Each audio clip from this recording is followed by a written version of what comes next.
बताया था नंदगांव में। तो राधा रानी के माता पिता का नाम क्या है? कीर्तिदा देवी और वृषभानु। अरे आवाज ही नहीं आया, कीर्तिदा देवी और वृषभानु। अभी भी आवाज नहीं आया। सब लोग प्रसाद खाया कि नहीं? अरे अभी गप्पा मारना चालू करेंगे तो हवा आएगा। और राधा रानी का जन्म कहाँ हुआ था? रावल बरसाना। रावल बरसाना। अरे कहाँ जन्म हुआ था? रावल बरसाना। ये रावल अलग है, बरसाना अलग है। या तो रावल या बरसाना, दोनों जगह कैसे होगा? रावल में हुआ था। कितने लोग लगते हैं राधा जी का जन्म रावल में हुआ? कितने लोग बरसाना में हुआ? तो राधा रानी का जन्म एटलीस्ट अभी ये पूरे समय में रावल में हुआ है। और जब कृष्ण भगवान जो है गोकुल से नंदगांव शिफ्ट हुए, तभी राधा रानी के माता पिता ने सोचा कि अगर नंद बाबा चले गए यहाँ से तो हम भी शिफ्ट होते हैं, और इसलिए वो भी रावल से बरसाना आ गए। अनफॉर्चुनेटली जो भी बोलो, बरसाना बहुत फेमस हो गया, रावल किसी को पता ही नहीं आज कहाँ है। वो एक छोटे से गाँव में है। तो ये जो बरसाना धाम है ना, ये बहुत ही विशेष धाम है। और ये जो मंदिर है बहुत विशेष है, खासकर हमारे ब्रह्म मध्वा गौड़िया संप्रदाय में इसमें हम रहते हैं, इसमें बहुत ही विशेष स्थान है इसका। तो इसको श्री जी मंदिर भी कहते हैं या लाडली लाल भी कहते हैं। जैसे हम किसी को बोलते हैं श्री कहते हैं, श्री जी, तो इसलिए राधा रानी का नाम है श्री जी कहते हैं या लाडली लाल कहते हैं। क्योंकि वृंदावन में जो सबसे प्रिय है, अगर वो लड़की है तो क्या बोलते हैं उसको? लाडली। और लड़का है तो लाल। और नहीं चलेगा कोई नहीं। और वृंदावन में राधा रानी कृष्ण के अलावा किसी को कुछ पता ही नहीं है, वो दोनों सबसे प्रिय है। और इसलिए इस मंदिर का नाम क्या है? लाडली लाल। और ये जो है वृषभानु जी का घर है। किसका घर है? वृषभानु जी का। हाँ, और इसलिए इसको बरसाना क्यों कहते हैं? क्योंकि यहाँ पे राधा रानी की जो कृपा है वो बरसती है। क्या होती है? बरसती है। बरसती है, इसलिए इसका नाम बरसाना है। तो एक समय की बात है, ब्रह्मा जी बहुत तपस्या करते हैं। क्या करते हैं वो? और कहते हैं कि मुझे राधा रानी का व्रजरथ चाहिए सर पे। अगर इस दुनिया में किसी को पूछोगे आपको क्या बनना, बोलेंगे मुझे बॉस बनना है, मुझे सीईओ बनना है, मुझे ये बनना है, वो बनना है। लेकिन ब्रह्मा जी क्या बोल रहे हैं? मुझे चरणों का दास भाई, मुझे चरणों का रथ, मुझे दास बनना है, मुझे सबका ऑफिसर में। तो बहुत घोर तपस्या करते हैं। और फिर राधा रानी पसंद हो जाती है और कहते हैं कि आप क्या करो, बरसाना में पहाड़ बन जाओ। इसलिए आप देखोगे ना, ये पहाड़ जैसा है, ऊपर आते। और ब्रह्मा जी कितने सर हैं? हाँ, हर एक ब्रह्मांड में अलग सर है। इस ब्रह्मांड में 4 सर है। जितना बड़ा ब्रह्मांड होता है उतने ज्यादा ब्रह्मा जी के सर होते हैं। तो जैसे 4 सर है, वैसे यहाँ पे 4 गढ़ है। क्या है? 4 गढ़। तो ये जो इसको बोलते हैं भानगढ़। क्या बोलते हैं? जहाँ पे विश्वानु जी का घर है। उसके बाद दूसरा है मानगढ़, जहाँ पे राधा रानी मान लीला करती है। क्या करती है? आपको बैठना है 2 मिनट बैठ सकते हैं, किसी को पनिशमेंट नहीं है। अगर क्योंकि अपना 2-4 मिनट चलेगा, मैं आपको सब 5 टाइम यही बता दूंगा, बाद में हम सब दर्शन करेंगे आगे आगे। तो ये जो मानगढ़ है, इसका नाम मानगढ़ क्यों है? क्योंकि यहाँ पे राधा रानी मान लीला करती है। जैसे घर पे अगर रोज अब आलू की सब्जी खाए तो क्या होगा? क्या होगा? गैस तो सेकेंडरी है, गैस से पहले क्या होगा? हाँ, उसके बाद जोमेटो का बिजनेस बढ़ जाएगा, बराबर कि नहीं? तो इस तरह जब राधा रानी रोज कृष्ण की बात सुनती, राधा कृष्ण बोलते हैं अरे कभी तो ये नाराज भी अच्छा लगे, कभी तो झगड़ा भी करना चाहिए, कुछ तो होना चाहिए ना। ये रोज क्या सेम मूड कि मैं आपके दास हूँ, दास हूँ, दास हूँ। इसका मतलब ये नहीं कि वो गलत है, लेकिन अलग सबको मूड लगता है ना। कभी स्वीट अच्छा लगता है, कभी खट्टा नमकीन, बराबर कि नहीं? वैरायटी चाहिए ना। तो जब जब राधा रानी रूठ जाते तो कहाँ रूठते वो? मान मंदिर के वहां। तो इसलिए देखो, और उसमें भी फर्क है। देखो हमारे घर पे झगड़ा होता है तो क्या होता है? क्या होता है? बात नहीं करते, बराबर कि नहीं? और प्रभु बोलते जाने दो, माई के 2-4 आराम, मस्त मजा आएगा। हाँ अच्छा। और माता जी बोले ठीक है, खाने तो पता लगेगा, 2 दिन होटल में खाने कैसा लगेगा, बराबर कि नहीं? तो इसलिए हमें ये समझिए, जब हम कुछ बताते हैं बोलते हाँ ये तो हम जैसे राधा रानी झगड़ा, हम भी हम सब सेम है। ऐसा नहीं है। जब वो राधा रानी झगड़ा करते तो मान मंदिर बनता है। क्या बनता है? जब हम झगड़ा करते तो हमारा घर टूट जाता है। तो ये फर्क है, ये समझना चाहिए। तो एक बार राधा रानी रूठ जाती है, और क्यों रूठती है पता है?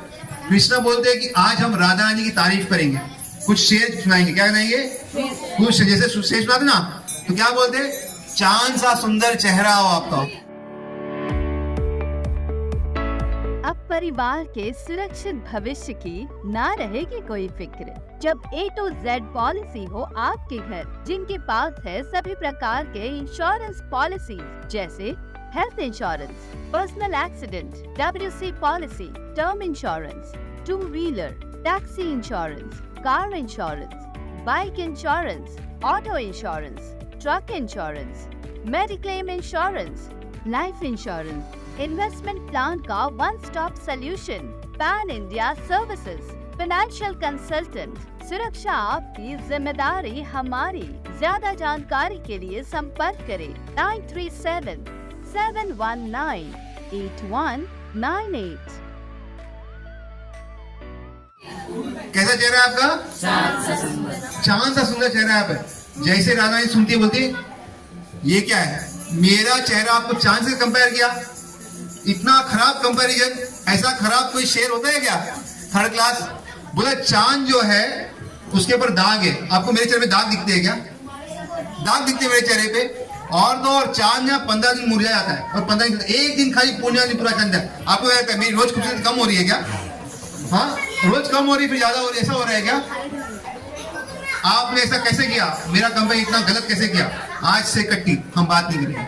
और राधा रानी रूठ जाते, और रूठने के बाद जैसे आपको पता रहेगा, जितने बड़े लोग होते हैं ना उतना उनके रूठने का अलग साजिश। जैसे आपको बताओगे रामायण में जब कहीं रूठी तो अलग एक रूम होता है, पता चला कि रूठ गए तो ये रूम में, और खुश है तो ये रूम में, और बाहर जाए तो ये रूम में, सबको पता है कि ये कैसे है।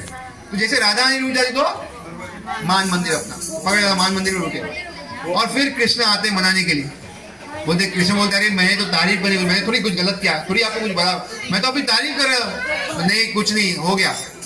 तो फिर कृष्ण क्या करते हैं, सही से यहाँ पे पहाड़ है ना, सामने एक छोटा सा ये दिखता है, तो वहां पे जाके कृष्ण जो है मोर कैसे नाचते, कैसे नाचते, मोर के यहाँ से नाचते, और नाचते राधा नहीं देखती है, अच्छा नाचो नाचो कितना है। और थोड़ी देर बाद क्या होता है, राधा जी खुद ताल देती है, ऐसा होता है। और थोड़ा सोचते इतना क्या गुस्सा होता है, जाके डांस करते। तो इस तरह वो वहीं पे खत्म होता है। और इसलिए अगर आप जाओगे मान मंदिर में, शाम को हर रोज भजन कीर्तन होता है। तो यहाँ पे भी दीपदान के बाद 7 बजे यहाँ पे शाम को मान मंदिर के यहाँ क्या होगा, भजन कीर्तन। और ये बार बार चलता है रूठने का अक्सर।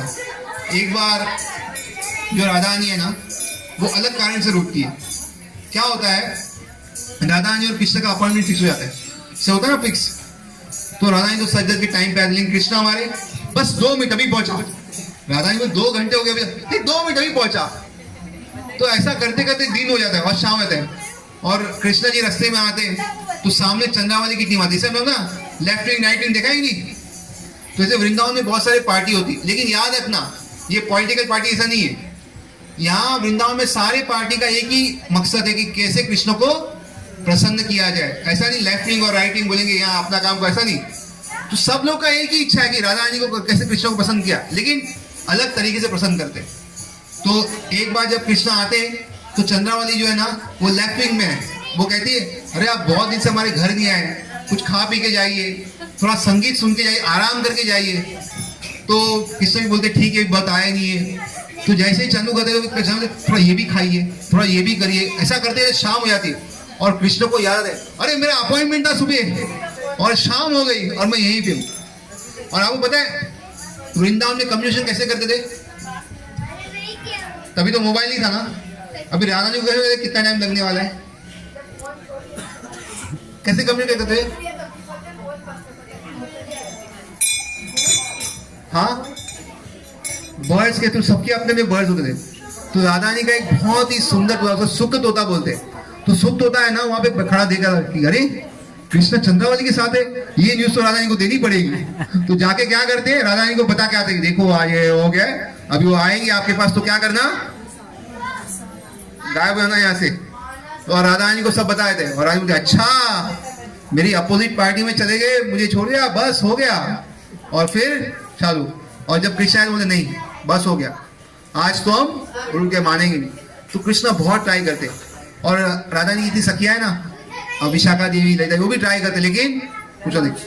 अंत में क्या करते, विशाखा देवी है ना, वो रानी कहते आज है ना क्या हुआ है, व्रज में एक बहुत बड़ी अद्भुत गोपी आई है, उसका नाम है श्यामा गोपी, और ऐसा मधुर गाती है, ऐसा मधुर गाती है, आप खाली सुनो।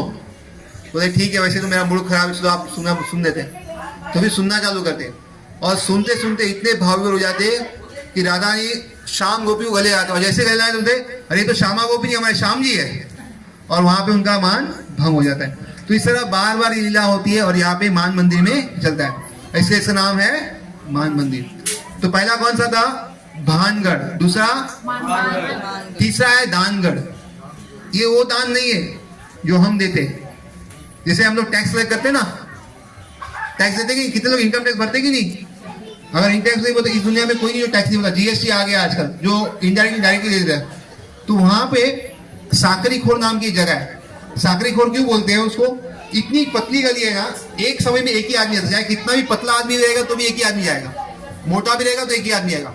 तो कृष्ण क्या करते थे, जैसे ही गोपियां वहां से आ रही सपोज, तो यहाँ पे सब खड़े हो जाएंगे और बोलेंगे रोज रोज आप लोग इतना माखन सब चोरी करके लेके जाते हो और कुछ टैक्स देते नहीं हो, आज तो नहीं खाएंगे।